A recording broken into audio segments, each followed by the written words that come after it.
Mahesh Bhairappaneni, cardiologist turned venture capitalist. I'm the managing partner at Endiya Partners, a seed stage venture capital firm based out of Hyderabad and Bangalore, India, focusing on healthcare and technology startups.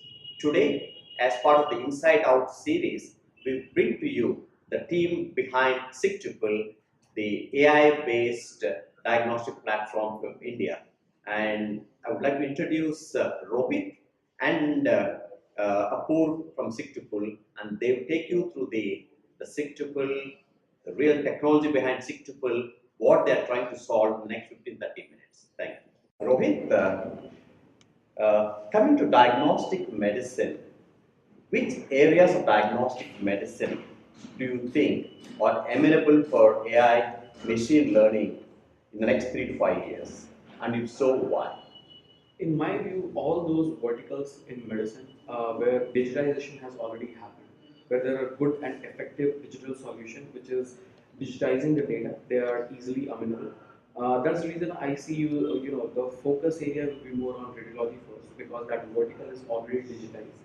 However, in pathology, digitization has not happened, and that's the reason a lot of work is happening in pathology as well to get the data digitized. And of course, we are putting our own efforts to digitize pathology.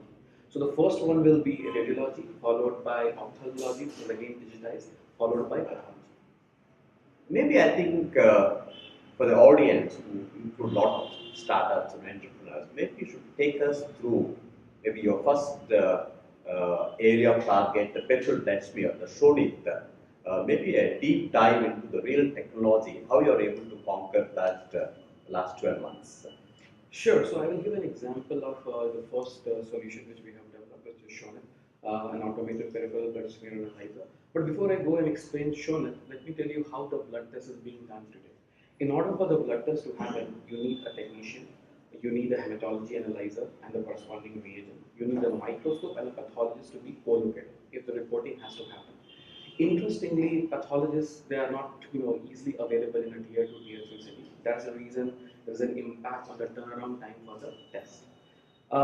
That's where we come into picture. In order for our solution to provide a CBC report, what we have done, we have come up with a smart scanner, which enables us to digitize the peripheral blood smear slides without needing any kind of reagent. And this device can easily be operated by a technician. So the technician scans the slide with the smart scanner, which digitizes the slide. And then the digital slide is pushed onto our cloud-based platform, which has various kinds of AI models. These AI model analyzes this digital slide and generate a report on the cloud, which can be reviewed by a pathologist sitting anywhere in the globe. The pathologist can be in a tier 1 city or a tier 2 city. Since the report has visual evidence along with it, that's the reason the pathologist doesn't need a microscope or a physical slide to review and approve the report. And in less than 10 minutes time, a patient sitting in a tier 3 city can get a report reviewed by a pathologist in a tier 1 city, without the patient traveling, without the blood sample getting shipped, or without the pathologist traveling. This is how we are enabling telemedicine or remote diagnosis. The other thing is we are digitizing data, which is going to help patients in getting second opinion and second review, because the second time they will not be required to give the blood sample again. The third thing is the accuracy of the report also increases because the pathologists, they are not supposed to undergo the strenuous manual screening, which typically happens under a microscope. Last but not the least, we are not using any reagent, which makes the solution affordable by reducing the cost of the report.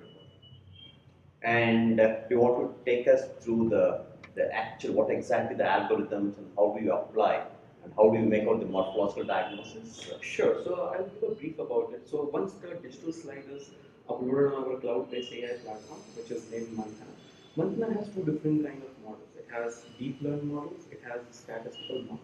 So deep learned model analyzes the digital image and it does the morphological classification by identifying various kinds of cells. In case of blood, white blood cells, red blood cells, and platelets, and the further sub-classification. And then we have statistical model, which uses the outcome of this deep learned model and generate various kind of indices and metrics which you typically see in your CBC report. And finally, we club the outcome of the deep learned model and the statistical model to generate the smart report, which not only has numbers but has accompanying visual evidence. Sure.